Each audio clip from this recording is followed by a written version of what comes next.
नमस्कार विद्यार्थी मित्रांनो, VGSE स्टडीच्या यूट्यूब चॅनलवरती आपलं स्वागत आहे. आपण MPSC क्वेश्चन ॲनालिसिस पाहतोय. त्याच्यातले जे पॉलिटीची PYQ आहेत अगदी 2011 पासून 2025 पर्यंत त्यांचं स्पष्टीकरण किंवा विश्लेषणची ही लेक्चर सिरीज आहे. याच्या पाठीमागची जर का तुम्ही लेक्चर्स पाहिले नसतील या सिरीजमधली तर ती पाहून घ्या आणि मग हे आज लेक्चर पहा. आज आपण पर्टिक्युलर केंद्रशासित प्रदेश जे भारतातले आहेत त्याच्याबद्दलचे आलेले प्रश्न आणि त्यातल्या त्यात सगळ्यात महत्त्वाचा केंद्रशासित प्रदेश आहे जम्मू आणि काश्मीर. कारण 370 काढून टाकल्यामुळे 2019ला त्याच्यावरचे जे वेगळे प्रश्न होते जे अगोदर आलेले आहेत आता ते प्रश्न रिपीट होण्याची शक्यता खूप कमी आहे. कारण आत्ता ते कलमही राहिलं नाही आहे आणि त्याला जो वेगळा स्पेशल स्टेटस जे होतं ते जम्मू आणि काश्मीरला तर तेही राहिलं नाही आहे. त्याच्यामुळे जे अगोदर क्वेश्चन आले होते मागच्या 2019च्या अगोदर तर ते क्वेश्चन आत्ता रिपीट होण्याची शक्यता खूप कमी आहे. 2019 नंतर जम्मू आणि काश्मीरवरती जे क्वेश्चन आलेले आहेत ते क्वेश्चन मात्र रिपीट होण्याची शक्यता आहे. तर या सर्व क्वेश्चनचं आज आपण विश्लेषण या लेक्चरमध्ये करण्याचा प्रयत्न करणार आहोत. अजून एक माझी तुम्हाला नम्र विनंती आहे, जर का हे लेक्चर तुम्हाला फायदेशीर ठरत असतील, तुम्हाला आवडत असतील आणि तुमच्या अभ्यासाला एक वेगळी दिशा प्राप्त करून देत असतील तर ही लेक्चर अगदी व्यवस्थितपणे पहा. याच्या ज्या नोट्स आहेत ही जी PDF आहे या क्वेश्चनची PDF ती तर तुम्हाला VGSE स्टडीच्या टेलिग्राम चॅनलवरती अगदी फ्री ऑफ कॉस्ट अवेलेबल आहे. याशिवाय बरेचसे जण म्हणतात की लवकरात लवकर हे लेक्चर्स अपलोड करा, हे रेकॉर्ड करायला याला वेळ जातो, हे बनवायचं असतं सगळं PDF, त्याच्यामुळे थोडासा वेळ लागू शकतो. परंतु आपण प्रत्येक दिवशी एक लेक्चर अपलोड करण्याचा प्रयत्न करतोय आणि प्लीज लोकांपर्यंत पोहोचवा, लोकांनाही बघायला सांगा की चांगले लेक्चर सिरीज आहेत. तुम्ही फक्त PYQ वाचून जर का सोडून देत असाल तर त्याच्या पुढं आपण जाण्याचा थोडासा प्रयत्न केलेला आहे, जेणेकरून प्रत्येक गोष्टीचं किंवा प्रत्येक प्रश्नाचं अगदी परीक्षाभिमुख परिपूर्ण विश्लेषण जे आहे तर ते मी तुमच्यापर्यंत पोहोचवण्याचा प्रयत्न करतोय. त्याच्यामुळे ही जी सिरीज आहे तर ती तुमच्यासाठी नक्कीच फायदेशीर ठरणार आहे. आजच्या या लेक्चरमध्ये आपण केंद्रशासित प्रदेश आणि जम्मू काश्मीर याच्यावरती 2011 ते 2025 दरम्यान जेवढे प्रश्न आलेले आहेत तर त्या सर्व प्रश्नांचं विश्लेषण आज आपण या लेक्चरमध्ये करणार आहोत. चॅनलवरती नवीन असाल तर चॅनल सबस्क्राईब करा, शेजारी बेल आयकॉन दिली ती प्रेस करा, जेणेकरून नवीन जे लेक्चर्स ॲड होत आहेत त्याचे नोटिफिकेशन सर्वात पहिल्यांदा तुम्हाला येतील. आता याच्यात केंद्रशासित प्रदेशाचा अभ्यास करताना कोणते अभ्यास घटक महत्त्वाचे आहेत ही अतिशय महत्त्वाची गोष्ट आहे. आणि मी तुम्हाला प्रत्येक लेक्चरच्या अगोदर जे अभ्यास घटक सांगतोय तुम्ही जर का त्याच पद्धतीनं त्या पर्टिक्युलर टॉपिकचा अभ्यास केला तर तुम्हाला त्याच्या बाहेरचा प्रश्न आयोग विचारणार नाही, हे मी तुम्हाला अगदी शुअर शॉट सांगू शकतो. कारण जे घटकांवरती प्रश्न आलेले आहेत असेच घटक मी तुम्हाला अभ्यास घटक या सदरांतर्गत सांगतोय. त्याच्यामुळं कुठलाही टॉपिक अभ्यास करण्याच्या अगोदर मी जे अभ्यास घटक सांगितलेले आहेत ते अभ्यास घटक एकदा वाचून घ्या आणि मग जर का तुम्ही PYQ चेक केलं तर तुमच्या लक्षात येईल की याच पर्टिक्युलर टॉपिकवरती आयोगाने वारंवार प्रश्न विचारलेले आहेत. त्याच्यामुळं कोणत्या टॉपिकसाठी कोणते अभ्यास घटक वाचायचे याच्यात कन्फ्युजन जर का होत असेल तर ही लेक्चर सिरीज तुमच्यासाठी अतिशय एक दीपस्तंभासारखी ठरते हे असं मला वाटतंय. बरोबर. आता जर का तुम्ही केंद्रशासित प्रदेश हा अभ्यासक्रमातला एक टॉपिक वाचायला घेतला तर त्याच्यात कुठल्या अभ्यास घटकांचा अभ्यास करायचा आहे तर पहिला आहे केंद्रशासित प्रदेशांची निर्मिती कशी झाली. ओके, म्हणजे ब्रिटिश राजवटीत तुम्हाला माहिती आहे की 1874 साली काही विशिष्ट प्रदेश त्याला आपण शेड्यूल्ड डिस्ट्रिक्ट किंवा अनुसूचित जिल्हे म्हणून स्थापन करण्यात आले होते. मग 1950ला राज्यांचं विभाजन करण्यात आलेलं होतं. 1956 साली 7वी घटना दुरुस्ती कायदा आणि राज्य पुनर्रचना अधिनियमाद्वारे केंद्रशासित प्रदेश म्हणून त्याची निर्मिती करण्यात आली. म्हणजे 1950ला जे 4 भाग पाडले होते, भाग अ, भाग ब, क आणि ड, तर त्याच्यातल्या भाग क आणि ड मध्ये ज्या राज्यांचा समावेश होता पुन्हा ती राज्य केंद्रशासित प्रदेशामध्ये कन्वर्ट करण्यात आली. मग 1956चा राज्य पुनर्रचना अधिनियम असेल, मग वेगवेगळ्या केंद्रशासित प्रदेशांची निर्मिती करण्यात आली. 14 घटक राज्य आणि 6 केंद्रशासित प्रदेशांची निर्मिती झाली. याच्यानंतर मग पुढं 2019ला तुम्हाला माहितीच आहे की जम्मू काश्मीरचं विभाजन झालं. जम्मू आणि काश्मीर आणि लडाख असे 2 वेगळे केंद्रशासित प्रदेशांची निर्मिती जी आहे तर ती 2019ला करण्यात आलेली दिसते. आणि आत्ता भारताच्या राजकीय नकाशामध्ये तुम्हाला 8 केंद्रशासित प्रदेश पाहायला मिळतात आणि 28 घटक राज्य पाहायला मिळतात. तर अशी ही घटक केंद्रशासित प्रदेशांच्या निर्मितीची जी टाईमलाईन आहे तर ती तुम्हाला माहीत पाहिजे, पहिली गोष्ट. दुसरी गोष्ट, या केंद्रशासित प्रदेशांबद्दलच्या ज्या घटनात्मक तरतुदी आहेत, उदाहरणार्थ कलम 239 ते 241, नक्की या कलमांमध्ये काय म्हटलंय, म्हणजे भाग 8 मधली ही कलमं आहेत. म्हणजे दिल्ली संबंधीची वेगळी कलमं कोणती किंवा इतर जे केंद्रशासित प्रदेश आहेत त्याच्या संबंधीची कलमं कोणती याचा अभ्यास तुम्हाला इथं करायचा आहे. त्याच्यानंतर दिल्ली संबंधी विशेष तरतुदी ज्या आहेत तर त्या कलम 239 मध्ये करण्यात आलेल्या आहेत. आणि हे कलम कधी ॲड करण्यात आले?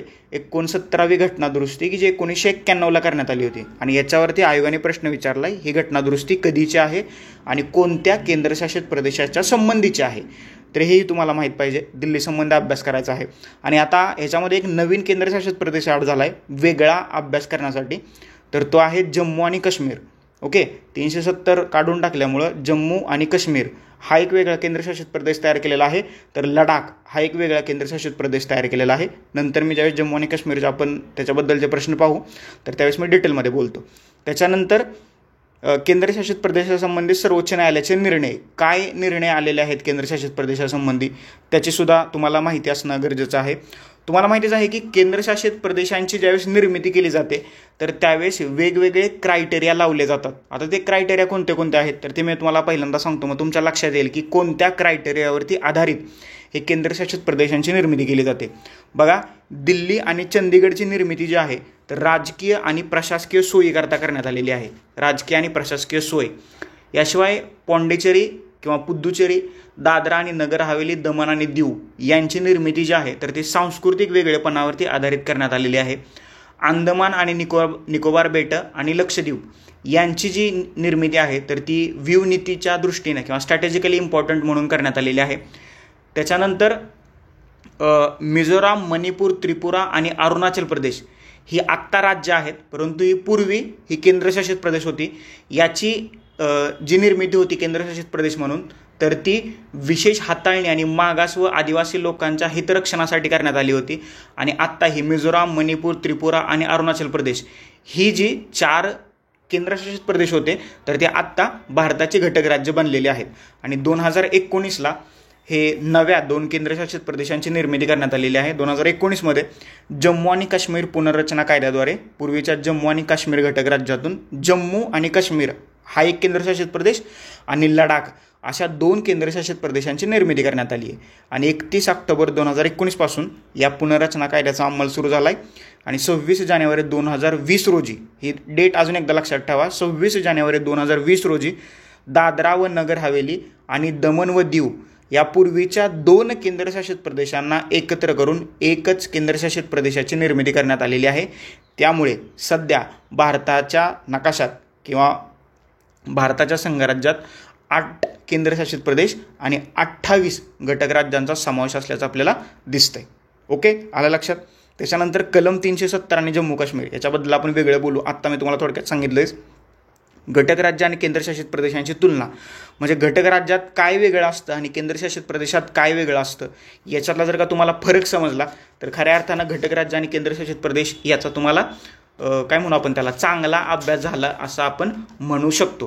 म्हणजे जर का थोडक्यात सांगायचं झालं तर बेसिक फरक काय असतो, म्हणजे घटक राज्याचे केंद्रासोबतचे संबंध हे संघराज्य स्वरूपाचे असतात आणि केंद्रशासित प्रदेशाचे केंद्राशी असलेले संबंध हे एकात्म स्वरूपाचे असतात. कारण जो राष्ट्रपती आहे तर तो डिरेक्टली तिथला जो प्रशासकीय प्रमुख असतो, कधी नायब राज्यपाल असेल, कधी गव्हर्नर असेल, कधी प्रशासक असेल, याची नियुक्ती डिरेक्टली राष्ट्रपतीकडून होते. म्हणजे राज्यपालांची पण नियुक्ती राष्ट्रपतीकडून होते. परंतु केंद्रशासित प्रदेशाच्या बाबतीत मात्र केंद्रशासित प्रदेशाचे केंद्राशी असणारे संबंध जे आहेत तर ते एकात्म किंवा युनिटरी स्वरूपाचे असतात. घटक राज्य आणि केंद्र यांच्यामध्ये अधिकारांचं वाटप झालेलं आहे. याउलट केंद्रशासित प्रदेशावरती थेट तुम्हाला केंद्राचं प्रशासन किंवा नियंत्रण असल्याचं दिसतंय. घटक राज्यांना स्वायत्तता असते बऱ्याचशा प्रमाणात, केंद्रशासित प्रदेशांना अशी कुठलीही स्वायत्तता नसते. हा फरक आहे.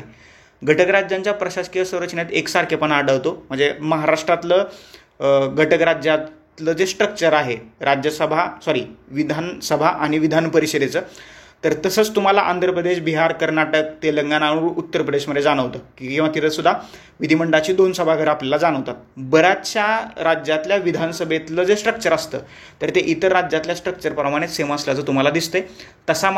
तशी मात्र समानता जी आहे तर केंद्रशासित प्रदेशामध्ये प्रशासकीय रचना जी असते तर ती तुम्हाला भिन्न स्वरूपाचे असलेले दिसते. उदाहरणार्थ पुद्दुचेरी आणि दिल्ली इथलं हे जे 2 केंद्रशासित प्रदेश आहेत तर इथली जे प्रशासकीय स्ट्रक्चर आहे तर ते तुम्हाला याच्यामध्ये जमीन आसमानाचा फरक असल्याचं दिसतंय. याशिवाय घटक राज्याच्या कार्यकारी प्रमुखाला राज्यपाल म्हणतात, तर केंद्रशासित प्रदेशाच्या कार्यकारी प्रमुखाला पदनामाने ओळखलं जातं. उदाहरणार्थ त्याला प्रशासक किंवा लेफ्टनंट गव्हर्नर किंवा मुख्य प्रशासक असं त्याला म्हटलं जातं. याशिवाय राज्यपाल हा घटक राज्याचा घटनात्मक प्रमुख असतो, तर प्रशासक हा राष्ट्रपतींचा प्रतिनिधी किंवा हस्तक म्हणून कुठल्याही केंद्रशासित प्रदेशामध्ये काम करत असतो, जसं की मी तुम्हाला मागाशी सांगितले. याशिवाय संसद अपवादात्मक परिस्थितीशिवाय राज्यसूचीतील विषयाबाबत कायदे करू शकत नाही. याउलट संसद केंद्रशासित प्रदेशासंदर्भात कोणत्याही सूचीतील विषयावरती कायदे करू शकते. म्हणजे हे काय आहे, हे युनिटरी स्वरूपाचं आहे, एकात्म स्वरूपाचं आहे. कारण इथं जास्त सत्ता केंद्रशासित प्रदेशाच्या बाबतीत कोणाला असते, तर ती केंद्र सरकारला असते.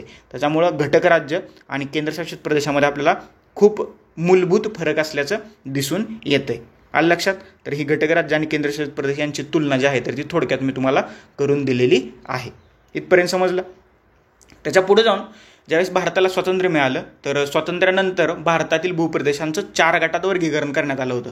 मागच्या लेक्चरमध्ये मी संघराज्य या लेक्चरमध्ये ते मी सांगितले तुम्हाला, भाग अ, भाग ब, भाग क आणि भाग ड. आता याच्यामध्ये भाग क आणि भाग ड हे जे शेवटचे 2 भाग आहेत, त्यावेळेस 1950ला भारतात एकच केंद्रशासित प्रदेश होता, अंदमान आणि निकोबार. तर भाग क आणि भाग ड मध्ये केंद्रशासित प्रदेशांचा समावेश करण्यात आला होता. आणि या रचनेमध्ये मग 1956 सालापासून जे आहेत तर ते तुम्हाला सातत्याने बदल झाल्याचं दिसून येते. आणि हे बदल जे आहेत अगदी 2019 किंवा 2020पर्यंत, हे 26 जानेवारी 2020पर्यंत हे आपल्याला बदल ॲज इट इज कंटिन्यू झाल्याचं दिसते. आता संविधानातलं कलम 1 जे आहे, तर या कलम 1 अंतर्गत भारताच्या भूप्रदेशामध्ये 3 प्रकारच्या भूप्रदेशाचा समावेश होतोय. कुठलं हे नोट डाऊन करून ठेवा. एक आहे घटक राज्य, दुसरा आहे केंद्रशासित प्रदेश आणि तिसरा आहे कोणत्याही वेळी भारत सरकारने प्राप्त केलेला भूप्रदेश. या तिन्ही भूप्रदेशांचा समावेश भारतातल्या राज्यघटनेच्या कलम 1 अंतर्गत करण्यात येतोय. आणि कलम 1 काय सांगते? भारत राज्यांचा संघ आहे. That's it. इथपर्यंत समजलं? म्हणजे आणि सध्या या म्हणजे 2025चा जर का विचार केला, सध्या भारतात 28 घटक राज्य आणि 8 केंद्रशासित प्रदेश असल्याचं आपल्याला दिसते. आता केंद्र शासनाच्या थेट नियंत्रणाखाली असलेले जे भूप्रदेश आहेत त्याला आपण काय म्हणतो? केंद्रशासित प्रदेश. जर का तुम्हाला कोणी केंद्रशासित प्रदेशाची व्याख्या विचारली तर काय सांगाल तुम्ही? डोळे झाकून सांगायचे, लगेच सांगायचे. माझं लेक्चर आठवायचं आणि सांगायचे केंद्र शासनाच्या थेट नियंत्रणाखालील भूप्रदेश म्हणजे केंद्रशासित प्रदेश होय.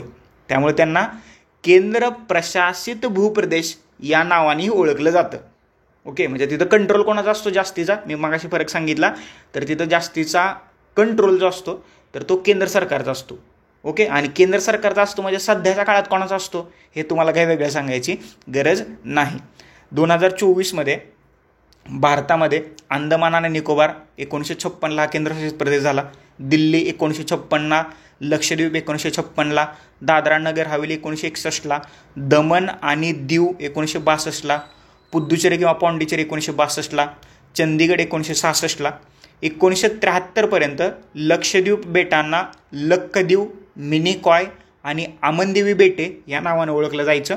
मग पुन्हा 1992 साली 69वी घटनादुरुस्ती कायदा 1991 दिल्लीची पुनर्रचना करून दिल्लीचा राष्ट्रीय राजधानी भूप्रदेश म्हणजेच national capital territory region NCTR असं दिल्लीचं नामांकन करण्यात आलेलं आहे. कधी? 1992ला. परंतु कुठल्या कायद्यानं? 69वा घटनादुरुस्ती कायदा 1991 नुसार. That's it.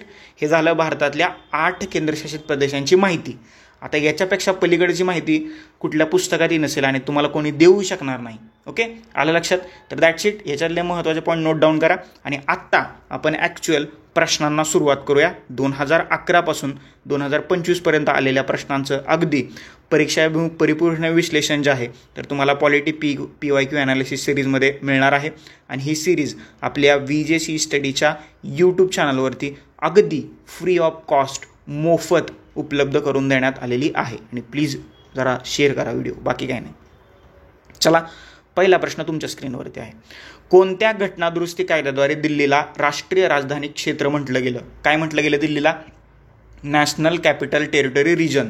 आत्ताच सांगितले. याचं उत्तर आहे पर्याय क्रमांक 2. 69वी घटनादुरुस्ती ही झाली 1991ला. परंतु दिल्लीचं नाव जे आहे तर या घटनादुरुस्ती कायद्यानुसार 1992ला बदलण्यात आलेलं आहे. जर का तुम्हाला विचारलं घटनादुरुस्ती कायदा कधीचा आहे, 1991चा, आणि दिल्लीचं नाव या कायद्याअंतर्गत कोणत्या वर्षी बदलण्यात आलं, लगेच 1991ला नाही, 1992ला. That's it. 63वी घटनादुरुस्ती जी आहे ही पहिली, तर ती 1989ला करण्यात आलेली होती. पंजाबमध्ये जी आणीबाणी लागू करण्यात आली होती, पंजाब आणि इतर राज्यांमध्ये आणीबाणीची तरतूद जी होती, तर याच्यामध्ये समानता साधण्याचा प्रयत्न या 63व्या घटनादुरुस्तीने करण्यात आलेला आहे. त्याच्यानंतर 91वी घटनादुरुस्ती 2003ला करण्यात आली. ही पक्षांतरबंदी आणि मंत्रिमंडळाचा आकार किंवा पक्षांतरबंदी कायद्याला बळकट करणं यासाठी ही 91वी घटनादुरुस्ती 2003मध्ये करण्यात आलेली होती. आणि 93वी घटनादुरुस्ती 2005मध्ये करण्यात आलेली होती. आरक्षण, EWS, SC, BC आरक्षण आणि शिक्षण ही याच्यासाठी घटनादुरुस्ती करण्यात आली होती 2005मध्ये. हे डिटेलमध्ये नाही सांगत, डिटेलमध्ये आपण घटनादुरुस्तीच्या लेक्चरमध्ये पाहूया. इथपर्यंत समजलं? चलो पुढचा प्रश्न. पहिल्या प्रश्नाचं उत्तर आहे पर्याय क्रमांक 2. समजतंय ना? नसेल समजत तर तशा कमेंट करा, काय अडचण असेल तर आपण बोलूया. भारतातील घटनादुरुस्ती संदर्भात खालील विधानाची सत्यता आणि योग्य पर्याय निवडा. सत्यता तपासायची आहे, सत्य का बरोबर आहे, आणि योग्य पर्याय तुम्हाला निवडायचं आहे. म्हणजे काय करायचं आहे, बरोबर उत्तर तुम्हाला निवडायचं आहे. 10व्या घटनादुरुस्तीनुसार दादरा व नगर हवेली हे प्रदेश भारतात जोडण्यात आले. बरोबर आहे का? तर 10व्याच घटनादुरुस्तीनुसार हे प्रदेश जे आहेत तर ते भारतात जोडण्यात आलेले आहेत. मागच्या लेक्चरमध्ये मागच्या PYQच्या सिरीजमध्ये मी सांगितलेलं आहे, हे बरोबर आहे. 11व्या घटनादुरुस्तीनुसार दीव, दमण व गोवा हे प्रदेश भारतात जोडण्यात आले. 11वी नाही, 1962च्या 12व्या घटनादुरुस्तीने, त्याच्यामुळे हे विधान चुकले. ही आहे 12वी घटनादुरुस्ती. 15व्या घटनादुरुस्तीनुसार केंद्रशासित प्रदेशामध्ये विधिमंडळाची स्थापना करण्यात आली नाही, हे सुद्धा विधान आपल्याला चुकीचं दिसते. 22व्या घटनादुरुस्तीनुसार मेघालय या राज्याची निर्मिती करण्यात आलेली दिसते.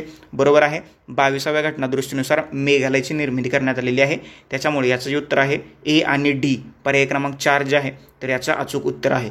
आता ह्या घटनादुरुस्ती आणि त्याच्याशी संबंधित असणारी राज्ये जे आहेत तर मागचं जे आपलं केंद्रशासित प्रदेश आणि त्याचं प्रदेश, हे जे PYQ सिरीज होती किंवा PYQचं लेक्चर होतं तर त्याच्यामध्ये मी या घटनादुरुस्तीबद्दल बोललो आहे. रिपिटेशन नको, मागचं लेक्चर पहा. सगळं जर काही लेक्चरमध्ये सांगायचं झालं तर हे लेक्चर खूप मोठे होतील. मागचं लेक्चर पहा, ह्या सगळ्या घटनादुरुस्तीबद्दल मी तिथं बोललेलो आहे. याचं उत्तर आहे पर्याय क्रमांक 4, A आणि D ही दोन विधानं बरोबर आहेत. पुढचा प्रश्न, खालीलपैकी कोणत्या राज्यात द्विगृही विधिमंडळ आहे? आता या प्रश्नाची एक ट्रिक सांगतो. जर का तुमचा अभ्यास झालाच नसेल, आणि आता हे सगळ्यांना माहितीच आहे की भारतातल्या 6 राज्यांमध्ये विधिमंडळाची 2 सभागृह आहेत, विधान परिषद आणि विधानसभा. तर कोणत्या राज्यात आहे असा प्रश्न विचारलाय. कोणत्या राज्यात नाही जर का तुम्हाला सांगायचं असेल तर नॉर्थ ईस्टमधली जी 7 राज्य आहेत तर त्या कुठल्याही राज्यामध्ये द्विगृही विधिमंडळ नाही आहे. त्याच्यामुळं इथं तुम्हाला आसाम दिसतंय, त्याच्यामुळं हा पर्याय जाईल. इथं तुम्हाला त्रिपुरा दिसते, त्याच्यामुळं हा पर्याय जाईल. गुजरातमध्ये सुद्धा द्विगृही कायदेमंडळ नाही आहे, त्याच्यामुळे इथं गुजरात आहे, त्याच्यामुळे हाही ऑप्शन जाईल. याचं उत्तर आहे पर्याय क्रमांक 4, आंध्र प्रदेश, बिहार, कर्नाटक, महाराष्ट्र, तेलंगणा आणि उत्तर प्रदेश. तर या 6 राज्यांमध्ये सध्या द्विगृही कायदेमंडळ किंवा विधिमंडळ आहे. म्हणजेच विधिमंडळाची 2 सभागृह आहेत, विधानसभा आणि विधान परिषद. आलं लक्षात? समजलं? चलो आगे बढो. भारतीय राज्यघटनेच्या कोणत्या अनुसूचीमध्ये प्रत्येक घटक राज्य आणि केंद्रशासित प्रदेशासाठी राज्यसभेतील जागा वाटपाची तरतूद करण्यात आलेली आहे? आता घटक राज्याला किंवा केंद्रशासित प्रदेशाला राज्यसभेतल्या जागा कोणत्या घटकावरती आधारित दिल्या जातात? तर त्यासाठी एकच क्रायटेरिया आहे, लोकसंख्या. लोकसंख्येवरती आधारित ह्या जागांचं वाटप केलं जातं असतं. ओके, तर काय त्यांनी प्रश्न विचारलाय की लोकसभेतल्या जागा ठरवण्याशी संबंधित असणारी सूची, शेड्यूल किंवा परिशिष्ट कोणतं आहे? तर सगळ्यांनाच माहीत आहे, याचं उत्तर आहे पर्याय क्रमांक 4, 4थी अनुसूची किंवा 4थं परिशिष्ट किंवा 4थं शेड्यूल जे आहे तर ते घटक राज्य आणि केंद्रशासित प्रदेशासाठी राज्यसभेतील जागा ठरवण्याची तरतूद त्याच्यामध्ये करण्यात आलेली आहे. भारताच्या राज्यघटनेमध्ये एकूण किती परिशिष्ट आहेत? तर 12. ओके, 12 आलं लक्षात. आता ती लक्षात कशी ठेवायची याची एक मी तुम्हाला ट्रिक सांगतो. तर एक शब्द आहे, एक वाक्य आहे, tears of old PM. Okay, असं हे लक्षात ठेवा, टीयर्स ऑफ ओल्ड PM. म्हणजे ही 12 परिशिष्ट तुम्हाला मी एका लाईनमध्ये सांगतो, लक्षात कसं ठेवायचं. T फॉर टेरिटोरीज, भूप्रदेश, पहिलं परिशिष्ट, राज्य, territories and states. E for emoluments, म्हणजेच वेतन आणि भत्ता, दुसरं परिशिष्ट. A for affirmation and oath, शपथा आणि शब्दांचे नमुने. R for Rajya Sabha seat allocation म्हणजे राज्यसभेतल्या जागा. एस फॉर शेड्युल्ड एरिया म्हणजे जे आदिवासी भाग आहेत ते. O for other tribal areas जे इतर काय म्हणतो आदिवासी भाग आहेत त्याच्या संबंधित. F for federal list. Okay. त्याच्यानंतर O for official language. L for land reforms 9व परिशिष्ट. डी फॉर डिफेक्शन म्हणजे पक्षांतर बंदी कायदा. पी फॉर पंचायत म्हणजे पंचायत राज. आणि एम फॉर म्युन्सिपाल्टीज म्हणजे स्थानिक स्वराज्य संस्था, लोकल काय शहरी स्थानिक स्वराज्य संस्था. तर अशा रीतीने हे वाक्य लक्षात ठेवा. टियर्स ऑफ ओल्ड PM ही जुनी ट्रिक आहे, मी तुम्हाला इथे रिपीट केले, सगळ्यांना माहीतच असेल. तर या वाक्याच्या माध्यमातून 12च्या 12 परिशिष्ट जे आहेत अगदी तुमच्या हाताच्या बोटांवरती पाठ होऊ शकतील. आलं लक्षात. Tiers of old PM. तर ही 12 परिशिष्ट आणि हे 12 अल्फाबेट तुम्ही लक्षात ठेवा. कधीही तुमच्या परिशिष्टावरचा प्रश्न चुकणार नाही. ओके. आलं लक्षात. That sheet. हे याचं उत्तर आहे 4. पहिल्या अनुसूचीमध्ये राज्य आणि संघराज्य आणि त्याचा भूप्रदेश पहिली अनुसूची. दुसरी अनुसूची वेतन आणि भत्ते. तिसरी अनुसूची जी आहे तर ती शपथांचं नमुनं हे तिसऱ्या अनुसूची. आणि चौथी अनुसूची जी आहे तर ते राज्यसभेत केंद्र शासित प्रदेश आणि घटक राज्यांच्या जागा. ओके. समजलं. क्लिअर. चलो पुढे जाऊया. आता भारताच्या कोणत्या राज्यांची केंद्रशासित प्रदेश वर्गवारीमधून राज्यांच्या वर्गवारीमध्ये बढती करण्यात आलेली आहे. म्हणजे पहिल्यांदा तर केंद्रशासित प्रदेश होते आणि आत्ता सध्या ती घटक राज्य आहेत. मी तुम्हाला मागाशी सांगितलं होतं मिझोराम, मणिपूर, त्रिपुरा आणि अरुणाचल प्रदेश ही नॉर्थ ईस्टमधली किंवा ईशान्य भारतातली 7 राज्यांपैकी महत्त्वाची राज्य आहेत आणि अगोदर ती केंद्रशासित प्रदेश होती, आत्ता ती घटक राज्य आहेत. तर या प्रश्नाचं उत्तर आहे पर्याय क्रमांक 3 अ, ब आणि क. गोवा, मिझोराम आणि अरुणाचल प्रदेश. गोवासुद्धा पहिल्यांदा केंद्रशासित प्रदेश होतं आणि ते नंतर मग घटक राज्यात त्याचं कन्व्हर्जन करण्यात आलेलं आहे. नॉर्थ ईस्टमधली जी 7 राज्य आहेत त्याच्यातली 4 राज्य म्हणजे मिझोराम, मणिपूर, त्रिपुरा आणि अरुणाचल ही 4 राज्य अगोदर केंद्रशासित प्रदेश होती, आत्ता ती घटक राज्य म्हणून ओळखली जातात. त्याच्यामुळे याचं उत्तर आहे पर्याय क्रमांक 3 अ, ब आणि क. ओके. आलं लक्षात. चलो पुढे बघा. खाली विधानं लक्षात घ्या. तुम्हाला 2 विधान दिलेत, त्याच्यातलं चुकीचं किंवा बरोबर तुम्हाला विधान ओळखायचं आहे. देशातील 7 केंद्र हे अगोदरचा प्रश्न आहे बरं का, 2019च्या अगोदरचा प्रश्न आहे. त्यावेळेस 7 केंद्रशासित प्रदेश होते. त्याच्यामुळे आत्ता हा प्रश्न जर का आला तर हा हॅशटॅगमध्ये जाऊ शकतो.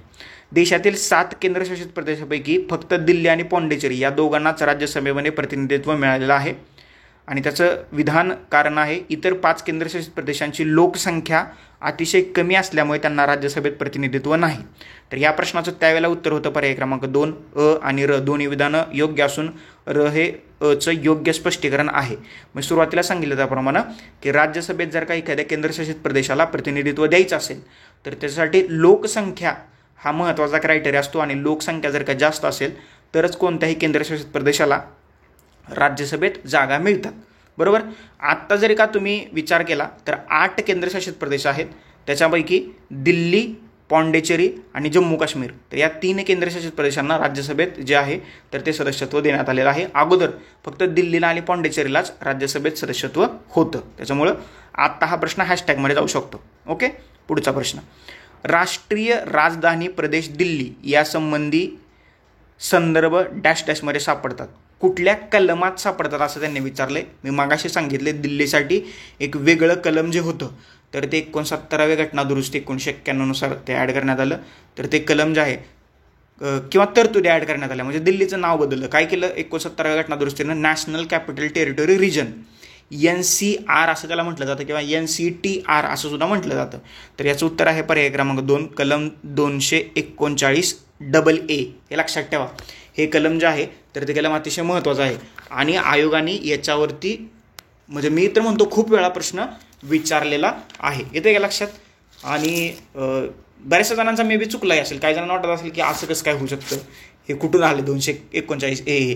ते 239 AA हे जे कलम पाहिलं तर त्याच्यामध्ये सरळ सरळ असं म्हटलेलं आहे दिल्लीबाबत विशेष तरतूद. जर का तुम्ही हे म्हणजे कलम पाठ करत असाल किंवा नसेल पाठ केली तर आता 239 A जे आहे तर त्या कलमामध्ये विशिष्ट केंद्रशासित प्रदेशासाठी विधिमंडळ वा मंत्रिमंडळ किंवा दोन्ही निर्माण करणं. उदाहरणार्थ जम्मू आणि काश्मीर आणि पॉंडिचेरीमध्ये जे विधिमंडळ स्थापन केलेलं आहे तर ते 239 A नुसार करण्यात आलेलं आहे. 239 AB मध्ये काय सांगितलंय, घटनात्मक यंत्रणा अपयशी ठरल्यासंदर्भात राष्ट्रपती राजवट लागू करू शकतात. आणि 239 B काय म्हणतंय, विधिमंडळाच्या विश्रांती काळात वटहुकूम जाहीर करण्याचा प्रशासकांचा अधिकार, म्हणजे केंद्रशासित प्रदेशांमध्ये जे प्रशासक नेमलेले असतात, जे तिथलं काम पाहतात, तर त्याच्या संबंधी वटहुकूम जर का जाहीर करायचा असेल तर तो अधिकार कलम 239 B नुसार तिथल्या प्रशासकांना देण्यात आलेला आहे. याचं उत्तर आहे पर्याय क्रमांक 2, 239 AA. ओके, समजलं. चलो पुढं. खालीलपैकी कोणतं विधान बरोबर आहे? 3 विधानं दिलेत तुम्हाला आणि त्याच्यातलं तुम्हाला बरोबर विधान ओळखायचं आहे.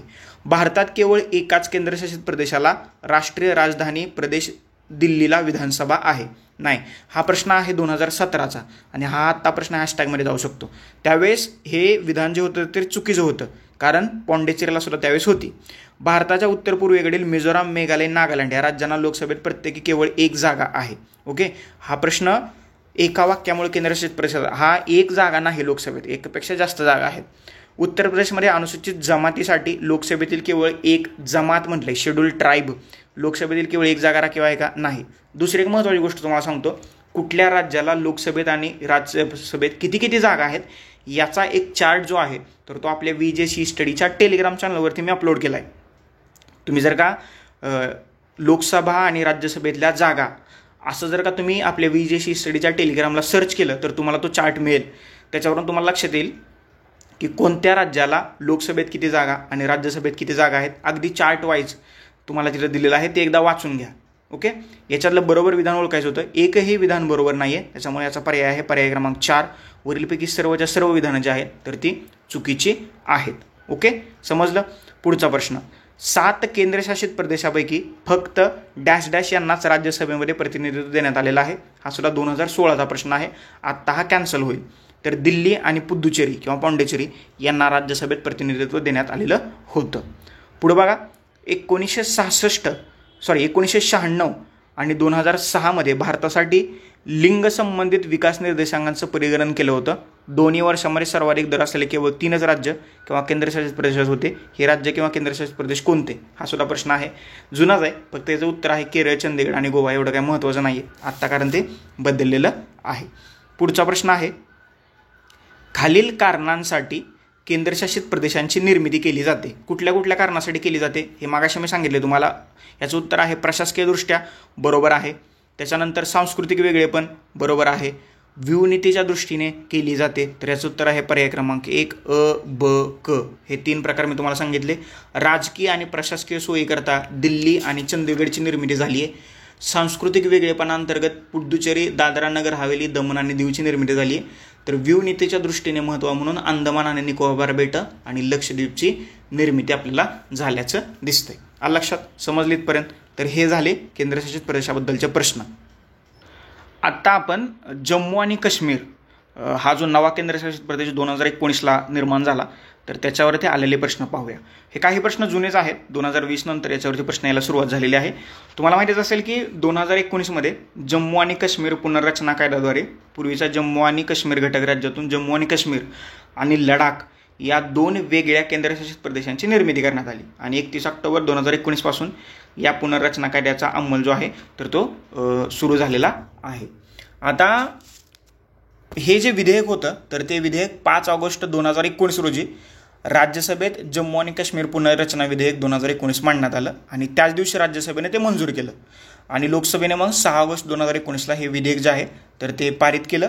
मग राष्ट्रपतीने 9 ऑगस्ट 2019 रोजी या विधेयकाला संमती दिली आणि मग 31 ऑक्टोबर 2019 पासून या कायद्याचा अंमल जो आहे तर तो सुरू झालेला आहे. आता ह्या जम्मू आणि काश्मीर हा जो नवा केंद्रशासित प्रदेश निर्माण झालेला आहे किंवा केलेला आहे त्यासाठी 107 सदस्य संख्येची विधानसभेची तरतूद करण्यात आलेली आहे. म्हणजे जर का तुम्हाला प्रश्न विचारला की जम्मू काश्मीरच्या विधानसभेत किती सदस्य आहेत तर ते 107 एवढे सदस्य जम्मू काश्मीरच्या विधानसभेत आहेत. लडाखला विधानसभा नाही आहे, जम्मू काश्मीरला फक्त विधानसभा आहे. याशिवाय तिथला कारभार चालवण्यासाठी जम्मू काश्मीरमधला मंत्रिमंडळाची तरतूदसुद्धा करण्यात आलेली आहे आणि या मंत्रिमंडळातील सदस्य संख्या विधानसभेच्या सदस्य संख्येच्या 10% अधिक नसेल. ओके, 10% अधिक नसेल. लडाख हा एक स्वतंत्र वेगळा केंद्रशासित प्रदेश निर्माण करण्यात आला परंतु त्यासाठी वेगळ्या कायदेमंडळाची किंवा विधानसभेची तरतूद करण्यात आलेली नाही. लडाखमध्ये कारगिल आणि लेह या 2 मोठ्या जिल्ह्यांचा समावेश करण्यात आलेला आहे. लडाख आणि कारगिल हा भाग वगळता पूर्वीचा जम्मू काश्मीर राज्यातील उर्वरित भूभाग जो आहे तर तो जम्मू काश्मीर केंद्रशासित प्रदेशाचा भाग असल्याचं आपल्याला दिसतंय. आता जम्मू आणि काश्मीर हा केंद्रशासित प्रदेश आहे, तर या प्रदेशाचं प्रशासन जे आहे तर ते राष्ट्रपतीद्वारा पाहिलं जाईल आणि राष्ट्रपतीद्वारे नियुक्त लेफ्टनंट गव्हर्नर जे आहेत, म्हणजे जम्मू काश्मीरचे प्रशासक म्हणून राष्ट्रपतीने लेफ्टनंट गव्हर्नर यांची नियुक्ती केलेली आहे आणि या प्रशासकांच्या माध्यमातून हे प्रशासन जे आहे तर ते पाहिलं जाईल. आणि लडाखचं प्रशासनसुद्धा राष्ट्रपतीद्वारे पाहिलं जाईल, तिथंसुद्धा लेफ्टनंट गव्हर्नर यांची नियुक्ती केली जाईल. म्हणजे जम्मू काश्मीर या केंद्रशासित प्रदेश आणि लडाख हा केंद्रशासित प्रदेश इथले प्रशासक जे आहेत तर त्यांना लेफ्टनंट गव्हर्नर असं म्हटलं जातं. याशिवाय राज्यसभेत जम्मू काश्मीरचे 4 प्रतिनिधी आहेत, तर लोकसभेत जम्मू काश्मीर केंद्रशासित प्रदेशाचे 5, तर लडाखचा 1 प्रतिनिधी आहे. याचा अर्थ काय की राज्यसभेत लडाखचा एकही प्रतिनिधी नाही, हे लक्षात ठेवा. ओके, समजलं, आलं लक्षात? That's it. आता ज्यावेळेस आपण 370 बद्दल बोलतो तर सर्वोच्च न्यायालयाच्या 5 सदस्यीय खंडपीठाने 11 डिसेंबर 2023 रोजी 370 कलम रद्द करण्याच्या केंद्र शासनाच्या निर्णयास वैध ठरवणारा निवाडा दिला आहे. आणि हे वेगवेगळे युक्तिवाद जे आहेत तर ते तुम्ही पेपरमध्ये वाचले असतील. हे आपल्या टेलिग्राम चॅनलवरती सुद्धा त्याची एक PDF आहे तर ती अपलोड केलेली आहे. तर अशा रीतीने हे 370 आणि जम्मू काश्मीर याच्यावरती प्रश्न आले होते तर ते आपण पाहूया. आता अजून एक गोष्ट तुम्हाला सांगायची राहिली, दादरा व नगर हवेली आणि दमण आणि दीव, म्हणजे दमण व दीव आणि दादरा व नगर हवेली हे 2 वेगळे केंद्रशासित प्रदेश होते. 2020 साली या 4 भागांचा मिळून एकच केंद्रशासित प्रदेश तयार केलेला आहे. म्हणजे 26 जानेवारी 2020 रोजी दादरा व नगर हवेली आणि दमण व दीव या नव्या केंद्रशासित प्रदेशाची स्थापना करण्यात आली आहे. दादरा व नगर हवेलीस 11 ऑगस्ट 1961 रोजी भारतीय गणराज्यात केंद्रशासित प्रदेशाचा दर्जा देण्यात आला होता. आणि त्यापूर्वीच हे दोन्ही प्रदेश जे आहेत तर ते पोर्तुगीजांच्या ताब्यात होते आणि पोर्तुगीजांच्या ताब्यातून मुक्त करून त्यांचा भारतामध्ये समावेश आहे तर तो करण्यात आलेला होता. पोर्तुगीजांच्या ताब्यात असलेल्या गोव्याबरोबर दमण आणि दीवचा भूभाग 1961 मध्ये भारतात विलीन करण्यात आला आणि पुढे मग 30 मे 1987 रोजी गोव्याला स्वतंत्र राज्याचा दर्जा देण्यात आला आणि दमण व दीवची केंद्रशासित प्रदेश म्हणून स्थापना करण्यात आली. एक गोष्ट लक्षात ठेवायची आता की काय लक्षात ठेवायचं, दादरा व नगर हवेली आणि दमण व दीव हे जे केंद्रशासित प्रदेश होते आधी वेगवेगळे, तर 2020 पासून ते वेगळे केंद्रशासित प्रदेश न राहता त्यांचा एकच केंद्रशासित प्रदेश तयार केलेला आहे. हे विसरून जाऊ नका, याच्यावरती प्रश्न तुम्हाला विचारला जाऊ शकतो.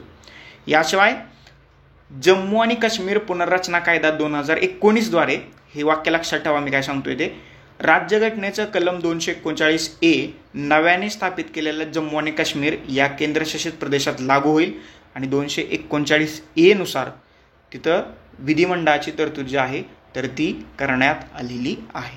समजलीतपर्यंत? ताटशेट. हे सोपं आहे, ह्याच्यात काय तुम्हाला जास्त डोकं लावायची गरज नाही. ओके, चलो आता काय करूया, हे जम्मू काश्मीरचे प्रश्न बघूया आणि मग आपण इथं थांबूया. That's it.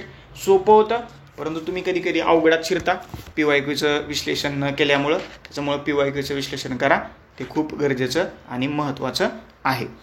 बघा कलम 300 क्वेश्चन नंबर 1 बघा, भारतीय राज्यघटनेच्या कलम 370 बाबत खालील विधानं विचारात घ्या. म्हणजे कलम 370 बाबत आलेला हा प्रश्न आहे. आता सध्या कलम 370 जे आहे तर ते रिपील केलेलं आहे. त्याच्यातली 370(1) जी तरतूद आहे तर ती काढून टाकलेली आहे. 2020ला हा प्रश्न आलेला होता. कलम 370 हे भारतीय राज्यघटनेच्या भाग 19 या भागात समाविष्ट आहे. हे रोमनमध्ये आहे, याला 19 म्हणतात. जम्मू आणि काश्मीरला विशेष दर्जा प्रदान करण्यासाठी तात्पुरती तरतूद म्हणून त्याचा समावेश करण्यात आला. त्या कलमाने जम्मू आणि काश्मीर राज्याच्या संदर्भात संसदेच्या वैधानिक अधिकारावरती बंधनं घातली होती. राष्ट्रपतीच्या स्वाक्षरीने निर्गमित अध्यक्षीय आदेशामुळे 370 कलम राज्यघटनेतून पूर्णपणे वगळण्यात आलेला आहे. पूर्णपणे वगळण्यात आलेलं नाही, 370 मधला फक्त एक भाग काढला, त्याच्यामुळे हे विधान चुकीचं आहे आणि हे विधानसुद्धा चुकीचं आहे. हे 19 नव्हतं, भाग 21 होतं. That's it. आणि हे ब आणि क 2 विधानं बरोबर आहेत. तर याचं जे उत्तर आहे तर ते असायला पाहिजे पर्याय क्रमांक 2, ब आणि क ही दोन विधानं बरोबर आहेत. अ आणि ड हे चुकीचं आहे. Okay, that's it. पुढचा प्रश्न बघा. जम्मू आणि काश्मीर राज्याचं विधिमंडळ तेथील स्थायी रहिवाशांना पुढील कोणत्या बाबतीत विशेष अधिकार आणि सुविधा देतं? जुना प्रश्न आहे हा. खाली दिलेल्या पर्यायातून अचूक पर्याय निवडा. राज्य सरकारमधील रोजगार बरोबर आहे. त्याच्यानंतर राज्यातील निवास हे सुद्धा बरोबर आहे. त्याच्यानंतर स्थावर मालमत्तेचा अधिग्रहण म्हणजे जो जम्मू काश्मीरचा नागरिक होता अगोदर सांगतोय 2019च्या अगोदर, तर तोच तिथं फक्त स्थावर मालमत्तेची खरेदी विक्री करू शकतो. त्याच्यामुळे क सुद्धा बरोबर आहे. शिष्यवृत्तीचा अधिकार म्हणजे बाकीचे बरोबर असतील तर हा अधिकार बरोबरच आहे. ऐतिहासिक वारसा स्थळांमध्ये प्रवेश नाही, हे फक्त नव्हतं. बाकी अ, ब, क आणि ड याच्याविषयी कायदेमंडळच म्हणजे जम्मू काश्मीरचं कायदेमंडळ त्याच्याबद्दल कायदे करू शकत होतं. त्याच्यामुळे पर्याय क्रमांक किती असायला पाहिजे? पर्याय क्रमांक 2 अ, ब, क आणि ड या 4 बद्दल तरतुदी किंवा अधिकार देण्याचा अधिकार जो होता तर तो 2019च्या अगोदर जम्मू काश्मीरच्या विधिमंडळाला होता हे आपल्याला दिसून येते. त्याच्यामुळे पर्याय क्रमांक 2 जुने प्रश्न आहेत. त्याच्यानंतर पुढे बघा. जम्मू आणि काश्मीर राज्यास असलेल्या विशेष दर्जाबाबत खालीलपैकी कोणतं विधान बरोबर आहे? हा सुद्धा 2018चा जुना प्रश्न आहे. आत्ता हॅशटॅगमध्ये जाईल. ह्याच्यातला फक्त पर्याय ब बरोबर आहे. भारतीय संसद राज्य विधिमंडळाच्या संमतीशिवाय राज्याच्या सीमा वाढवू अथवा कमी करू शकत नाही. ओके, जुना प्रश्न आहे. याच्याबद्दल काही एवढी चर्चा करण्याची काही मला गरज वाटत नाही. पुढचा प्रश्न बघा. खालील विधानं विचारात घ्या. हा सुद्धा जुनाच प्रश्न आहे. जम्मू आणि काश्मीर राज्याला 317व्या कलमाने विशेष दर्जा देण्यात आला. त्यावेळेला हे तरतूद करण्यात आलेली आहे. जम्मू आणि काश्मीर राज्याची राज्यघटना 26 जानेवारी 1957 पासून अंमलात आली. हे बरोबर आहे. जम्मू आणि काश्मीर राज्याच्या राज्यघटनेत 258 कलम आहेत. हेही बरोबर आहे.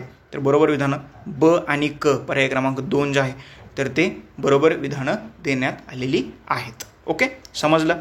चलो, शेवटचा प्रश्न याच्यातला. भारतातील कोणत्या घटक राज्याची स्वतःची स्वतंत्र राज्यघटना आहे? आता भारतातल्या कुठल्याही घटक राज्याला वेगळी किंवा स्वतंत्र राज्यघटना नाही, हे लक्षात ठेवा. अगोदर फक्त जम्मू आणि काश्मीरला होती. Okay, that's it. तर केंद्रशासित प्रदेश आणि जम्मू काश्मीर याच्यावरचे जेवढे प्रश्न होते तर त्याचं मी इथं विश्लेषण केलेलं आहे. आता तुम्हाला मी थोडीशी इंटरेस्टिंग माहिती सांगतो, ती लक्षात ठेवा.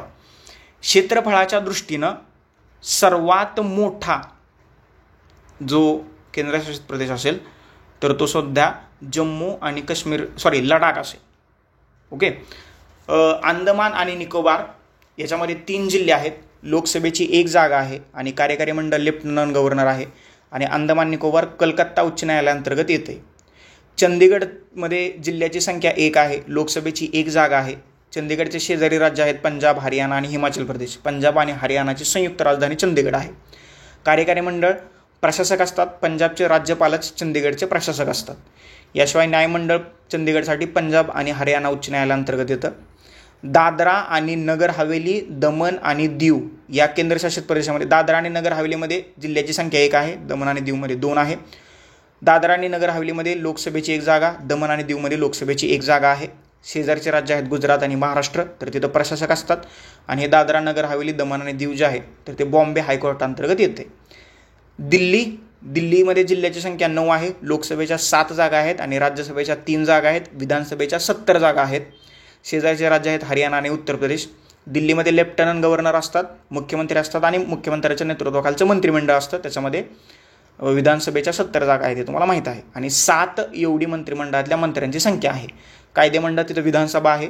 आणि दिल्लीचं एक वेगळं म्हणजे दिल्ली हा असा एकमेव केंद्रशासित प्रदेश आहे जम्मू आणि काश्मीर नंतर आला की त्याचं स्वतःचं उच्च न्यायालय आहे. ओके, त्याच्यानंतर लक्षद्वीपमध्ये जिल्ह्याची संख्या 1 आहे. लोकसभेची 1 जागा आहे. शेजारचं राज्य आहे केरळ. लक्षद्वीपमध्ये प्रशासक असतो आणि लक्षद्वीप जे आहे तर ते केरळ उच्च न्यायालयाअंतर्गत येत आहे. पॉंडेचेरी किंवा पुद्दुचेरी जिल्ह्याची संख्या 4 आहे. लोकसभेची आणि राज्यसभेची 1 जागा आहे. विधानसभेच्या 30 जागा आहेत. शेजारचं राज्य आहे तमिळनाडू. इथं लेफ्टनंट गव्हर्नर असतात, मुख्यमंत्री आणि त्यांच्या नेतृत्वाखालचं मंत्रिमंडळ आहे. विधानसभा आहे. आणि पुद्दुचेरी जे आहे तर ते मद्रास उच्च न्यायालयाअंतर्गत येत आहे. जम्मू आणि काश्मीर जिल्ह्याची संख्या 20 आहे. लोकसभेच्या 5 जागा आहेत. राज्यसभेच्या 4 जागा आहेत. आणि विधानसभेची सदस्य संख्या आता 114 आहे. ओके, 239A नुसार तिथं विधानसभा स्थापन करण्यात आलेली आहे. शेजारचे राज्य आहेत पंजाब आणि हिमाचल प्रदेश. जम्मू काश्मीरमध्ये लेफ्टनंट गव्हर्नर आहेत, मुख्यमंत्री आणि त्यांच्या नेतृत्वाखालचं मंत्रिमंडळ आहे. कायदेमंडळ म्हणून विधानसभा काम करते आणि जम्मू आणि काश्मीरचं वेगळं उच्च न्यायालयसुद्धा असल्याचं आपल्याला दिसते. आणि 8वा आणि शेवटचा केंद्रशासित प्रदेश लडाख. लडाखमध्ये 2 जिल्हे आहेत. लोकसभेची 1 जागा आहे. राज्यसभा तिथं जागा नाही आहे. विधिमंडळ तिथं नाही आहे. शेजारचं राज्य आहे हिमाचल प्रदेश. लडाखमध्ये आहेत लेफ्टनंट गव्हर्नर आणि जम्मू काश्मीर उच्च न्यायालयाच्या अंतर्गत लडाख येते. म्हणजे लक्षात ठेवा 2 केंद्रशासित प्रदेश आहेत की ज्यांना स्वतःचं उच्च न्यायालय आहे. एक दिल्ली आणि दुसरं जम्मू काश्मीर. 3 केंद्रशासित प्रदेश आहेत की ज्याच्यामध्ये विधानसभा आहे. 1 दिल्ली, 2 पॉंडिचेरी किंवा पुद्दुचेरी आणि 3 जम्मू आणि काश्मीर. ओके, असे 3 केंद्रशासित प्रदेश आहेत की ज्यांना राज्यसभेत प्रतिनिधित्व आहे. दिल्ली राज्यसभेच्या 3 जागा, पुद्दुचेरी राज्यसभेची 1 जागा, जम्मू आणि काश्मीर राज्यसभेच्या 4 जागा. दॅट्स आलं लक्षात. हे एवढं अगदी मी तुम्हाला परीक्षाभिमुख परिपूर्ण माहिती देण्याचा प्रयत्न केलेला आहे. असा एकमेव केंद्रशासित प्रदेश आहे की जी 2 घटक राज्यांची राजधानी आहे. कुठला? चंदीगड. That's it. याच्यावरती कसा जरी प्रश्न आला तर तुम्ही क्रॅक करू शकता. आलं लक्षात. तर केंद्रशासित प्रदेश जम्मू काश्मीर आणि कलम 370 दादरा आणि नगर हवेली व दमन आणि दीव याच्यावरती जेवढे प्रश्न आले होते 2011 पासून 2025 पर्यंत, तर त्या प्रत्येक प्रश्नाचं उत्तर मी तुम्हाला देण्याचा प्रयत्न केलेला आहे. याच्याबद्दल जर का तुम्हाला अजूनही काही डाऊट, क्वेरीज, क्वेश्चन, सजेशन असतील तर ते नक्की माझ्यापर्यंत पोहोचवा. Thank you so much. धन्यवाद मित्रांनो. नेक्स्ट लेक्चरमध्ये आपण भेटूयाच. लेक्चर आवडत असेल तर जास्तीत जास्त लोकांपर्यंत शेअर करा, लाईक करा, चॅनल सबस्क्राईब करा आणि शेअरिंग इज केअरिंग. जास्तीत जास्त लोकांपर्यंत शेअर करून टाका.